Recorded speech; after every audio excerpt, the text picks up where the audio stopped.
Yo, what's up? It's Lil Aaron. I'm about to go in the DMs with Mascarilla.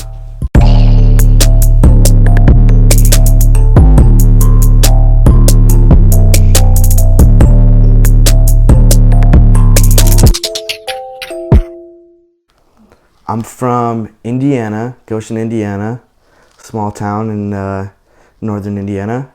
I make music, I write music, I release music as an artist, and I'm 24. What did you genuinely want to do when you were in high school? I dropped out of high school to do music, to go on tour. So that's like super easy question.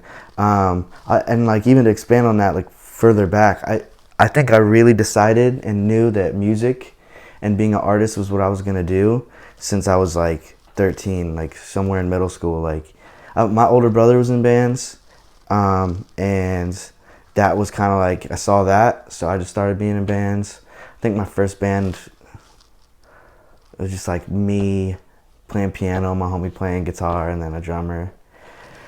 But yeah, that was through middle school and high school. And the first day of high school, I went home. I remember going home to eating dinner with my parents and being like, "Yo, by the way, there's no way I'm going to 4 years of high school. Like that's just like not an option." So I think like the year and a half, 2 years that I was like in high school, my main focus besides making music was like trying to finesse my way out of high school. I was like, there's no fucking way that I'm doing this. I hated high school. I hated school in general. I hate being taught. I hate the way I don't learn that way. I don't thrive that way. It wasn't for me. The whole time too, I was like running a business. Like I did graphic design for a lot of artists, and I taught myself how to do all that off YouTube videos. So I knew I was smart. I knew I could learn, and I knew high school wasn't the way for me. And kind of when I realized, because when I started seeing my counselor at school being like, how do we get out of this? She was just like, oh, well, like, blah, blah, blah. Like, what if you went to college for music? And I was like, wait, so everything I'm doing in high school is just priming me for college, and I'm definitely not going to college. I'm getting out of this shit right now. So I randomly got an opportunity to go on tour with this band. It's like Disney pop band called All-Star Weekend. So I took that opportunity. I was like 17, I think, and just ran with it. And since then, after that, I was on the road for on and off for like 3 years, just touring with different bands, and then would come to LA every time. So that's how I fell in love with LA. I kind of realized that's where all the like-minded people were, so I moved out to LA. So what were you doing, just solo stuff? No, I was just doing like roadie shit, like selling merch, tour managing, loading in gear, anything to be on the road, like I think initially the reason they reached out to me is because I was like 17 and like I was a lot cuter when I was younger, so I was like going on tour with a Disney band, like having like a cute young kid run the merch as opposed to like some old buff tatted dude. Like it just kind of worked for the scene that it was in. And then after that, because like it was a couple different bands. There was a band called The After Party, which actually I'm like still homies with a couple of the guys in that band. Hollywood Ending, those dudes. So like one of the dudes from The After Party and then two of the dudes from Hollywood Ending ended up forming this new group that's about to drop shit called 7715 or 7115. I always forget. But their shit's really tight, and it's kind of like in this whole world of like the guitar music meets trap music meets singing meets kind of rapping. It's super sick. So it's kind of funny how that whole thing kind of came full circle. Then my homie's in LA now. Should I go to the next one? Wait, so what grade were you when you dropped out?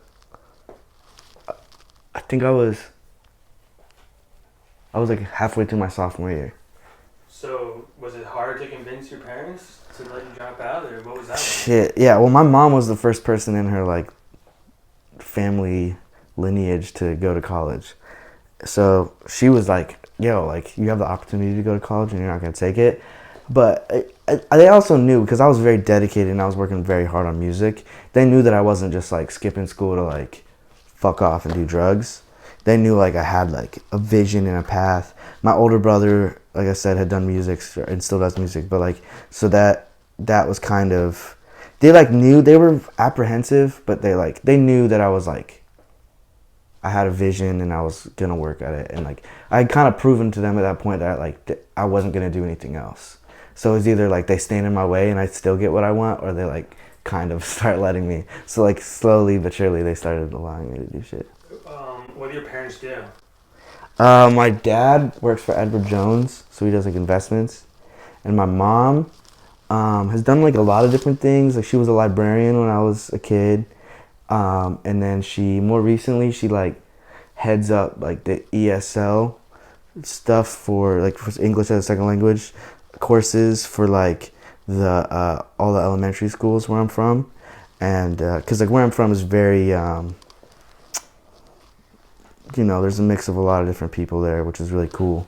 So she kind of like is in charge of that. She's very passionate about literature, and I'm like I have like something wrong with my eyes. I have since I was a kid. So like reading, like I was never really good at reading, but it wasn't because I didn't like poetry or books and stuff. It's just like I'll get a headache if I read a book for like more than 30 minutes. So she was always like trying to like pound reading, like she like read, and then she would like read me books, and then it's kind of funny how like I consider myself a poet of sorts. So I got into writing in some capacity, which is sick, but fuck books. So when I moved to LA, I was like interning at this management company that, long story short, is the company I ended up, they manage me now.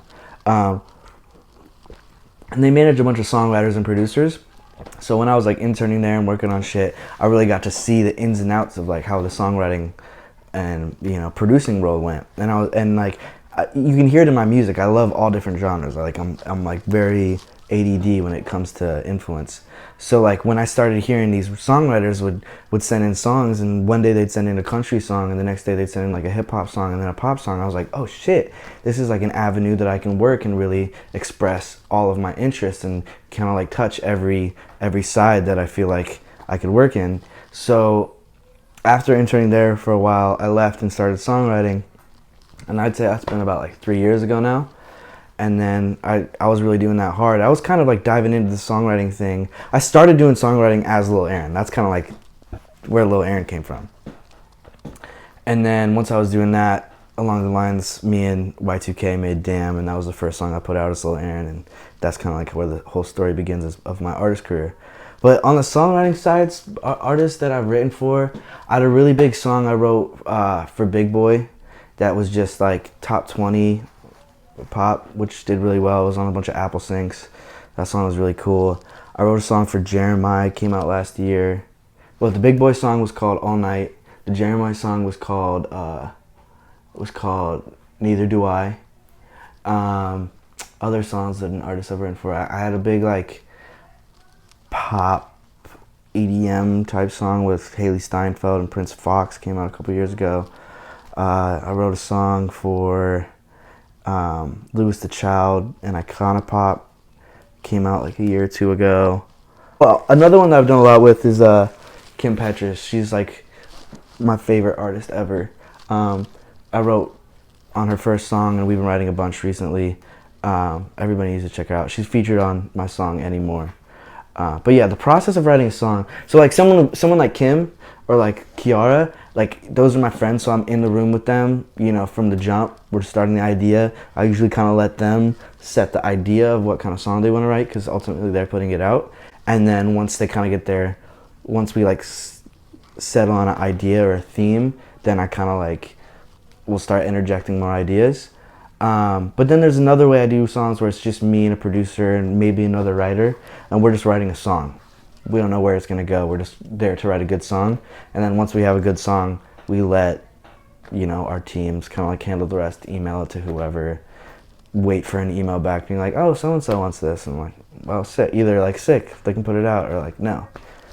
I've had songs that like went to artists that like I super didn't want to have them for moral reasons. The thing with songwriting is like, if I write it with two other people, I have 30% of it, so it's not my choice at that point. You know what I'm saying? Like I don't have a majority stake. I have no say. So that happened. It fucking sucks, but what can you do? That's just the game I'm in. So, what is your all-time favorite band?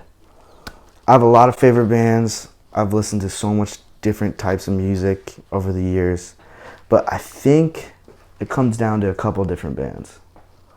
If I had to pick one all-time favorite band, it's going to be Motion City Soundtrack.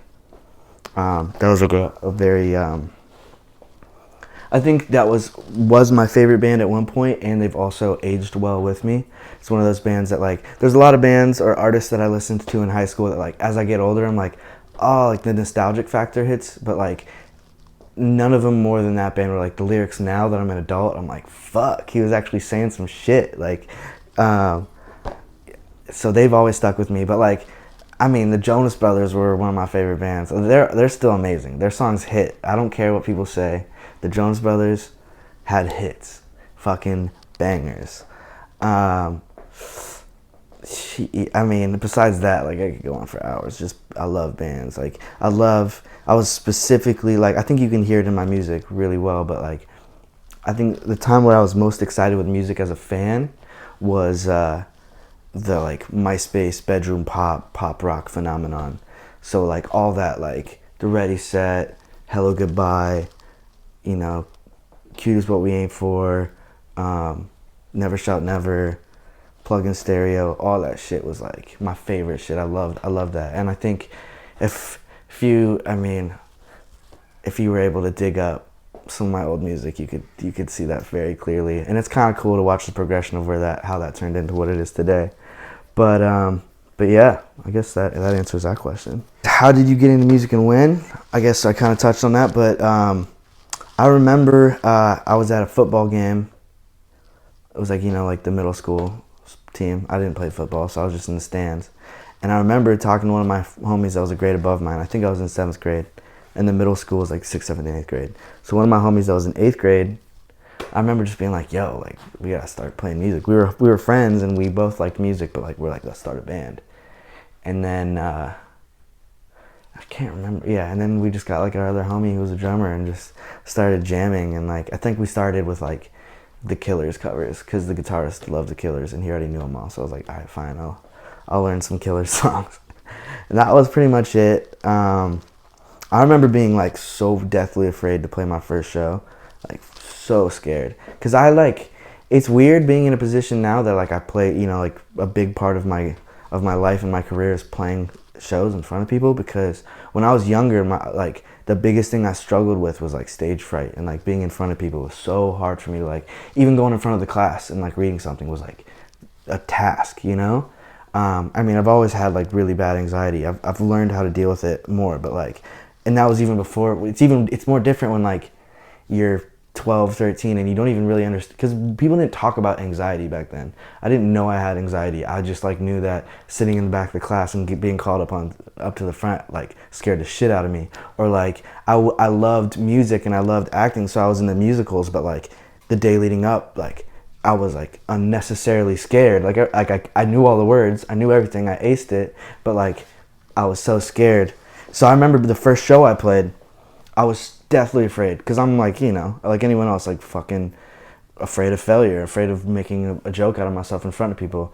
But so I was talking to one of the guys in my brother's band, and I was like, what do I gotta do? And he was like, look, your first 10, 15 shows are gonna suck no matter what, so you might as well just get them out of the way. And then after that, I booked like 10 shows for my band in 1 month. I was like, let's get the shitty ones out of the way, boys. Let's just do it. And it's actually some of the best advice that I mean, I can reapply that to everything. It's like the first day on tour isn't going to be as good as the last day. You know, sometimes obviously it's good to be prepared, but like allowing yourself to ease into something and to grow has been, I mean, you can apply that to a lot of things. And it kind of, I think a lot of people can be paralyzed by that fear of doing it the first time.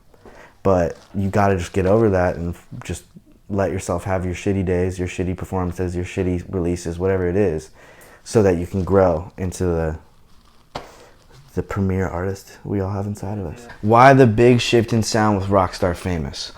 I really like that question, and assuming they're talking about Glowing Pains versus Rockstar Famous, I kind of went out of my way on purpose to make Glowing Pains a more experimental project. I wanted to get a lot of different sounds, and it had that front to back, you know, like every song was like produced in together and had all those like interlude type sounds. I think the obvious standout single from Glowing Pains is still like one of the biggest songs I've ever released, is Drugs. And I think if you're talking Glowing Pains to Rockstar Famous, there's a big change. But if you're talking Drugs to Rockstar Famous, what I basically did was take the song Drugs, and kind of refined it and cleaned it up a little bit. And like I really wanted to nail home that like pop punk nostalgic meets today with the 808s and the trap and the lyric and all that stuff. So there is a change in sound, but I like to consider it like a maturing of sound. It's a lot more polished of a project than I've ever put out. It's I took so long on it. I took like a year and a half to like front to back finish that project, and I wrote a lot of songs for it. Glowing Pains was like we wrote 7 songs and we dropped 7 songs. Rockstar Famous was like I wrote like 150 songs and dropped 7 songs. So there was a different intention behind it. I didn't want it to be, you know, Glowing Pains was a cool experiment, and it's still I love that project. I love that project so much. But there was a different intention for Rockstar Famous. I had kind of garnered my fan base. I knew what they wanted. I knew what I wanted to do, and so I took I wanted a very concise, thought out project that kind of like covered every angle of the of the whole emo throwback. There's like the acoustic song, there's the big pop punk song, there's the song that kind of reminds you of like when Lil Wayne was doing guitar rock songs. You know, it's kind of like I hit all those 2009 elements that I wanted. But that's not to say that like, you know, I've settled right here. I kind of want to be known as an artist that each project grows and like the sound changes and morphs, and like it's still gonna be me, but I don't want to be this artist that like there's this one sound and like everything sounds like that. Because I've released songs, like me and Judge released a tape that's like no guitars, it's all rap, you know. And then, well, whatever, if you want to consider that rap, I don't know if you consider it rap, sick. If you don't consider it rap, I don't take offense. But where I do bars, but yeah, I love writing and creating all different types of music, so I think I'm gonna keep doing that. My main focus is that each project just gets bigger and better, and like, you know, it has a concise, thoughtful process behind it. So, what type of porn do you watch? Well, first off, I'm gonna say porn that I pay for, because paying for porn is sick as fuck. Everybody should pay for their porn. The nut feels a lot better. But when it comes to like the genre of porn, I'm gonna have to go with like shit. I like all over the place, and you know, the reason I got this question is because I'm pretty a vocal porn connoisseur. I love porn. I love sex workers. But you know, it's kind of all over the place. It just depends on my mood. I like all different types of things. I'd say there's a couple. There's like specific performers, or you know, porn stars, actresses that I tend to like come back to their stuff or their content. What sites are you paying for? Well, you see, there's a lot of different ways you can pay for the sites, but like I usually, I like to try to pay them directly. Because with like all these big sites that you can do it through, like they're taking a big cut, and I think it's just because personally I know what it's like to have your song on Spotify and like have someone take a big cut. So like anytime I can pay the artist direct, whether the artist is a musician or a porn star, whatever, so that I know that like if I'm paying $50, they're getting $50. Because like some of these websites, you pay $50 and they're getting like $25. So it's like, I'm trying to make sure they can get the money direct. But yeah, I guess through Twitter then. This is just, this person sent 2 who's better, or like which one do I prefer. First one, who's better, MCR or Green Day? I feel like I'm gonna get a lot of flack for this, but Green Day I listened to a lot more Green Day when I was younger. I love MCR. It's fucked up that someone would pin them against each other like that. I love both bands, but gonna have to go with Green Day. And then Offspring or Blink-182, I'm gonna have to go with Blink-182, obviously. That one's, shout out to Offspring though, like I fuck with you guys, but my allegiance is with Travis. I guess that's a quick answer. When are you gonna start doing porn? My spank bank has been boring lately. I would say probably before 2020 there will be a porn featuring Lil Aaron out. I don't know if that means this year or next year, but with every passing day I think of less and less reasons to not get it, or to get it, you know what I'm saying? I think I'm gonna have to get into porn at some point. I'm just too much of a fan. If you had to choose losing the ability to eat cheese or never seeing a titty again, what would you pick? Well, I'm allergic to dairy, so I'm gonna have to pick losing the ability to eat cheese, even though I still eat cheese. I fucking love cheese. But I love titties more than I love cheese. And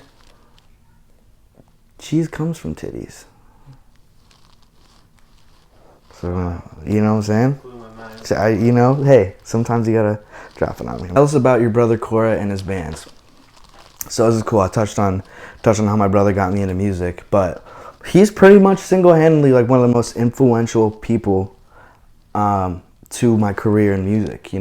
He really, he first introduced me to like the live shows, local live shows and stuff like that. And he was in a band, and he's still in bands. He's killing it. But he was in a bunch of cool bands when we were younger, and then he went to school at IU and was playing in bands down there. And then while he was doing bands down there, he was like booking all the shows in Bloomington. So he got to know a lot of really cool bands, as they were coming up. And then so through that, now he plays touring guitar for this band called Sheer Mag, which is really tight. I saw him perform with them like a month ago at the Regent, and it was like fucking sold out, packed. So he's killing it, which is so sick. And he also has a couple other bands that are like his projects. He has a band called Bug with 2 G's. They're really sick. You gotta look them up. They're on Popwig Records. And then he plays in a couple other bands. His band Laughing Gas, and he's just, in his own scene in Bloomington, he's like kind of that dude that just like fills in for whatever. But he's got his own projects that are sick, and I think the majority of his time these days is like playing guitar out on the road with Sheer Mag, and they're killing it. But like randomly enough, through the scene he's in, because he's big in the punk rock hardcore scene, at like events like Nature World Night Out, where like they had a bunch of rappers and then a bunch of like punk bands. There was like a bunch of I saw a kid there like wearing like his band's shirt, a Bug shirt, and then there was kids that would come up to me, like not kids, I guess, like dudes in bands that would come up to me backstage and would be like, "Yo, are you Cora's brother?" And like now whenever I sometimes I'll go to like some hardcore shows or stuff like that, and I always get, because like I'm easy to recognize, kids would be like, "Oh, are you Cora's brother?" And that's really sick. Or like when I'm hanging out with last weekend I was hanging out with Justice from Trapped Under Ice, and we were backstage, and he was like, "Yo, like this is Cora's little brother," and like he's like a legend in that world. So like we're both kind of like coming up at the same time, which is really sick that things are working out. But I owe a lot to him. He really got me into music. He showed me what it took. Like he's been hustling at this shit like longer than I have. Like he really showed me that like it takes dedication, it takes hard work, and he's been like a big influence to me for a long time. So yeah. Part of it is that I love showing them that I'm a real person, because like I think people lose that like, not that I'm calling myself a celebrity, but like the celebrities are still real people. And even though a lot of like artists like to build this image for themselves, that it's like important to stick to that script, because that's your brand. But like behind all of that, it's a real person that like feels shit. And I think that's why a lot of these artists get into drugs and like get into all these other things, is because there's so much pressure, there's so many people talking about you. And as much as I like to be that, like, I don't give a fuck, like, I really don't. Like, I you can say nasty things about me, like, it doesn't hurt me, but, like, sometimes I wake up and I'm having an off day, and the first thing I read online is, like, go fuck yourself. And I'm like, fuck, what? Like, sometimes, like, does it for 2 minutes, and I let it roll out, you know what I'm saying? But, like, I like letting these kids know that we're like real people, and people say shit on the internet because they think no one's gonna fucking see it. You think that, you know what I'm saying? And like I was even that kid back in the day. Like I remember tweeting stupid shit about artists because like I didn't think they were gonna see it, and I didn't really look at them as like a real person. So it's like I don't even really blame these kids. Like you're just young and stupid. It's fine. We've all been young and stupid. But like just trying to let these kids know like, yo, we're real people, and what you say, it might not hurt me, but it might affect what someone else thinks. You know what I'm saying? Like I don't know. I like to put these kids in their place, like, and let them know what's up. And also, like, if you're spending your free time on the internet talking shit on other people you haven't met and have had no conversations with, it's like you're just lashing out. There's something else there, which, look, I hope you can figure that one out if that's you. But we've all been there. We've all been, nobody's scotch free when it comes to talking shit. But like, you know what I'm saying? Just fucking letting these kids know that like their favorite artist or their least favorite artists are still real people.